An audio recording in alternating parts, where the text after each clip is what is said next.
దేవుణ్ణి పూర్ణ హృదయముతో ప్రేమించాలన్నా, పూర్ణ ఆత్మతో ప్రేమించాలన్నా మానవునికి జ్ఞానం ఉండాలి. ఏముండాలంట? జ్ఞానం ఉండాలి. జ్ఞానముతో దేవుణ్ణి ప్రేమించాలా?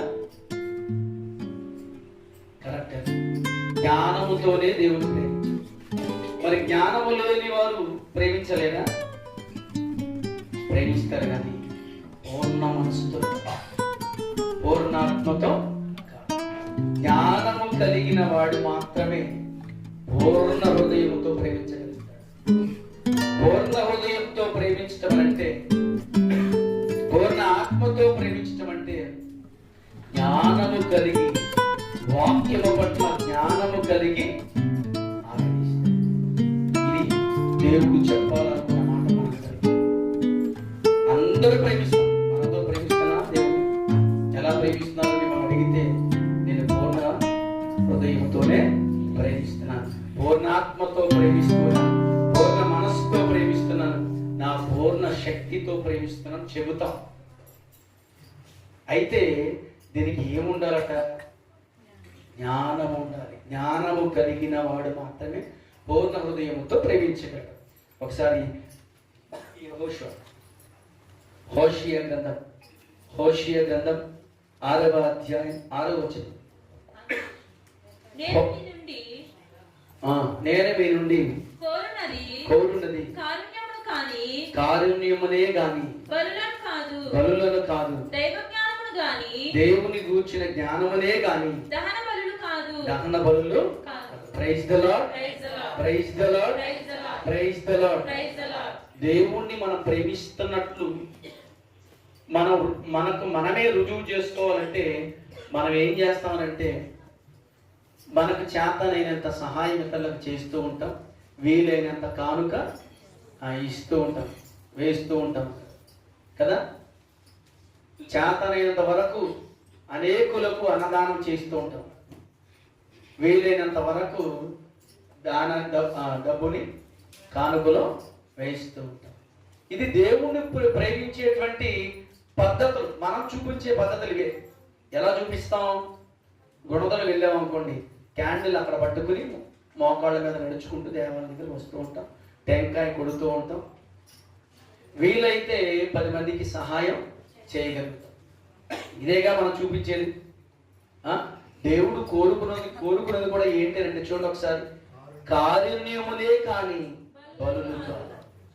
పాత నిబంధనతో మనం చూస్తే దేవుణ్ణి ప్రేమిస్తున్న వారంతా ఎలా చేశారంటే బలులు అర్పించారు. కానీ ఆయన ఏం కోరుకున్నాడు? కారుణ్యమునే కోరుకున్నాడు.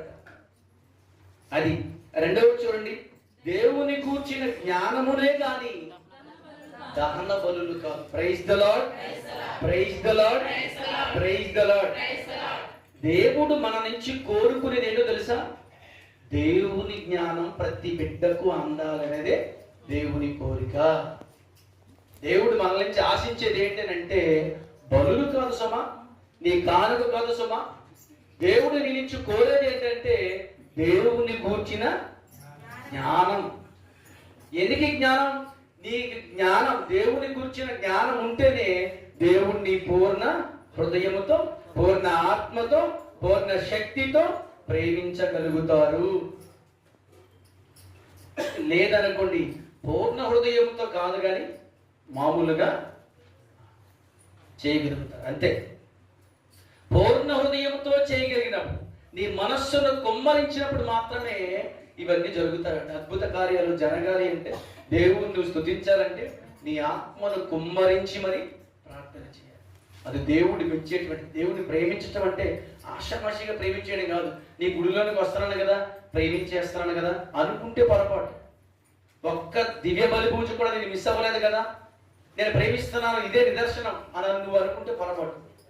ఒక్క ఆరాధన కూడా నేను మిస్ అవ్వలేదు కదా, ఇదే నాకు దేవుని పట్ల ఉన్నటువంటి ప్రేమ నువ్వు అనుకుంటే పొరపాటు. దేవుణ్ణి ప్రేమించటం అంటే జ్ఞానము. ఎవరి గురించిన జ్ఞానము? ఈ లోక సంబంధమైనటువంటి జ్ఞానము కాదట. దేవుని గూర్చిన జ్ఞానం మాత్రమే కలిగి ఉండాలి. అలా కలిగి ఉంటేనే నువ్వు పూర్ణ హృదయంతో ప్రేమించగలుగుతావు. శ్రీరాపతి జ్ఞాన గ్రంథం శిలాపుత్రుడైన యేసు జ్ఞాన గ్రంథం 4వ అధ్యాయం 14వ వచనం. విజ్ఞానమును సేవించుట అనగా పవిత్రుడైన ప్రభువును సేవించుటే. ఎంత బాగుందండి మాట. Praise the Lord, praise the Lord, praise the Lord. ఒకసారి ఆ మాట చూడండి. విజ్ఞానమును సేవించుట అనగా, జ్ఞానమును సేవించటం అంటే, జ్ఞానమును సేవించటం అంటే ఏంటంట? పవిత్రుడైన ప్రభువును సేవించటం. జ్ఞానమును అర్జించాలి. దేవుని కూర్చిన జ్ఞానము నేను బాగా నేర్చుకోవాలనుకునేవాడు ప్రభువును సేవిస్తాడు. ఇది పూర్ణ హృదయంతో సేవించటం అంటే. మనకి బైబిల్ పట్టిన జ్ఞానమే ఉండదు. ఒక వచనం చెబితే అది ఎక్కడుందో కూడా తెలియదు, కానీ దేవుణ్ణి పూర్ణ హృదయంతో ప్రేమిస్తున్నారంట. సాధ్యమేనా? అది సాధ్యమేనా? ఎలా సాధ్యం అవుతుంది అనుకున్నారు?